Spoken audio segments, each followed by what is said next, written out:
to remember that. That's the democratic piece. So those are the three: autocratic, permissive, and democratic. Now, if you get your handout out, you're going to see that it's two-sided. One side has the democratic, and if you flip it over, there should be a backside. Some of you have it and some of you don't.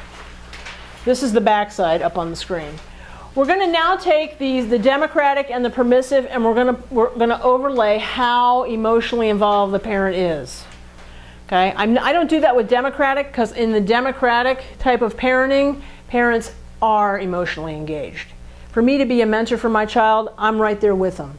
For me to put the rules down and teach you how to be a part of this family and then move on to society, I've got to be right there with you. I really can't be a disengaged person in my mind. When we look at these other ways of being, though, when we have lots of rules and we have no rules, parents can be involved, and they can be very distant. And it does affect what goes on with the kids.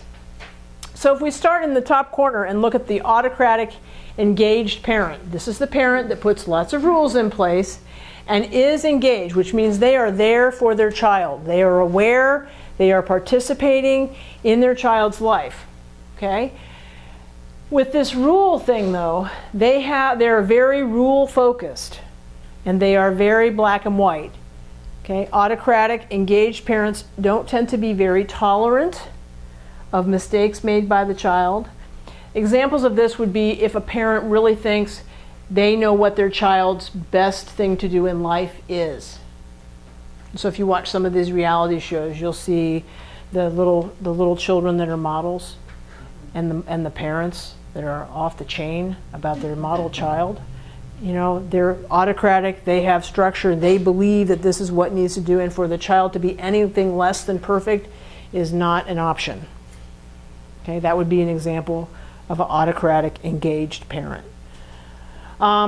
They really believe in their heart that what they do is for the good of the child. What they're doing is for the good of the child. Okay? In providing so much structure, though, they miss the opportunity to teach the child how to make decisions. That's going to be a problem when we become an adult. Okay? They tend to be consequence focused. And so when the child does good, they don't praise them because the expectation is, well, of course you're going to do good. We're all about being perfect.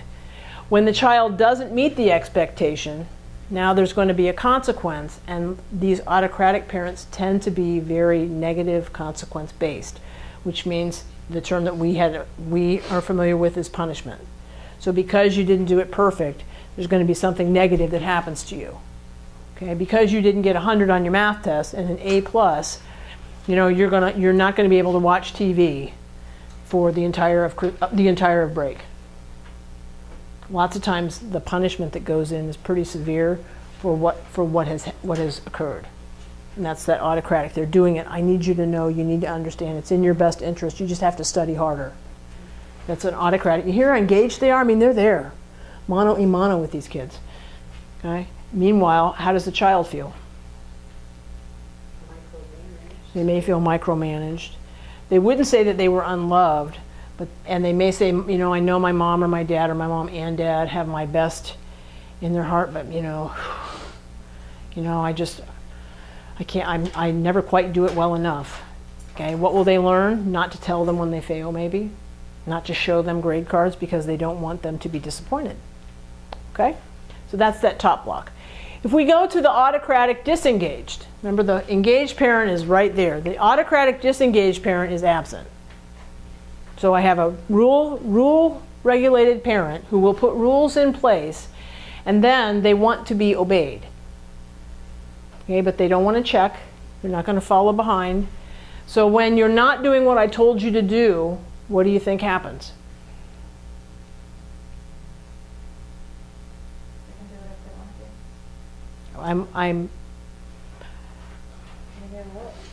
That would be more along my line. They again experience a negative consequence.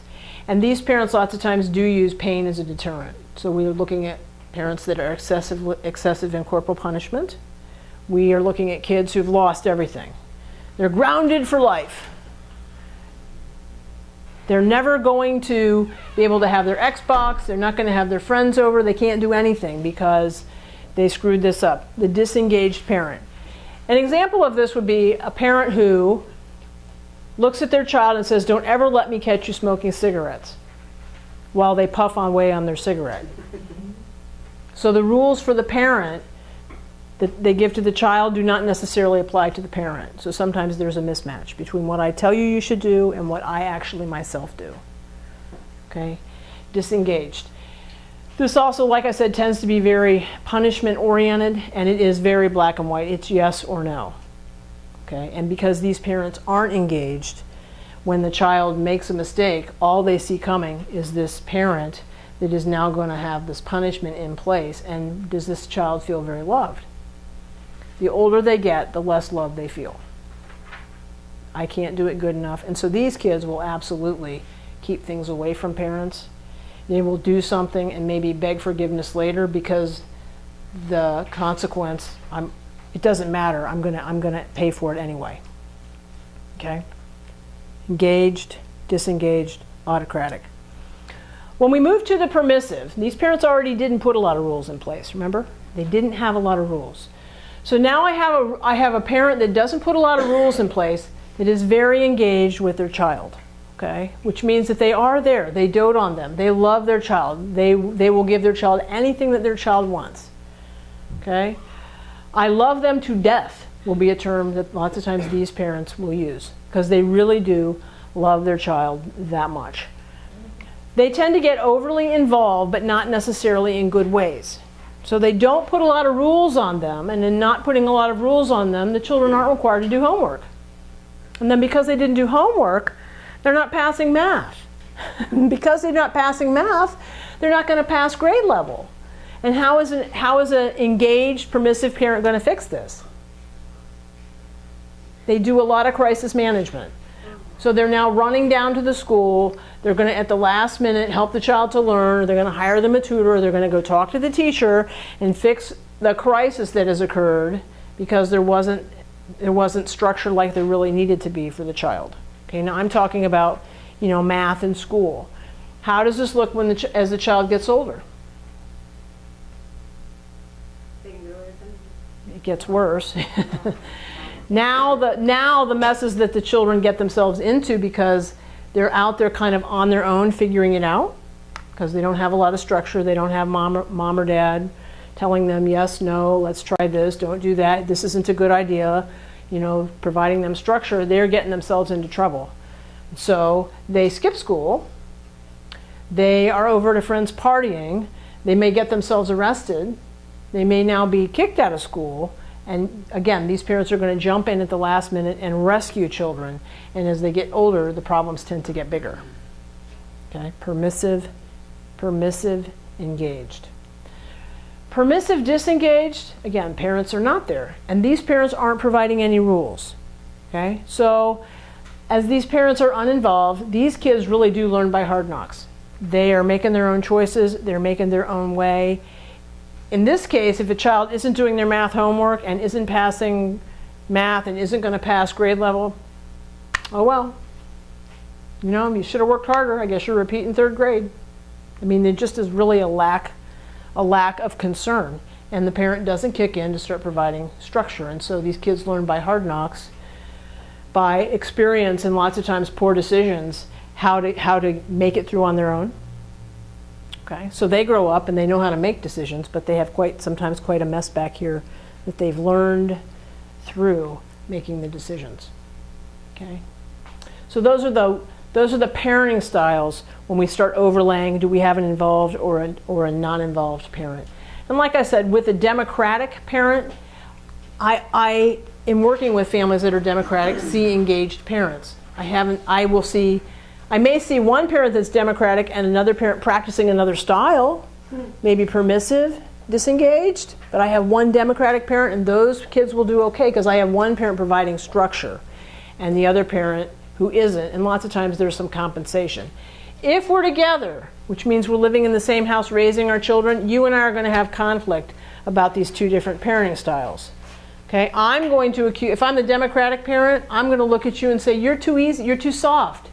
You let them get away with everything. We can't do this. There's got to be some structure. So you and I are going to have conflict about the differences in our parenting style in raising our children. Okay? We have the same kind of thing that goes on when I have an autocratic parent. You're too tough. You know, you need to interact with our son at his level and do something fun. And don't worry that it's not 100%, says the democratic parent to the autocratic parent that wants their child to be perfect. So you and I will have conflict if our parenting styles are too different. Lots of times in families that are working, one parent tends to be a little bit more on the autocratic end, and one parent tends to be a little bit more on the permissive end, and so we do have some balancing that goes on. So most times we do okay. When we have conflict, though, lots of times it's related to the difference in the way we like to parent, our preference there.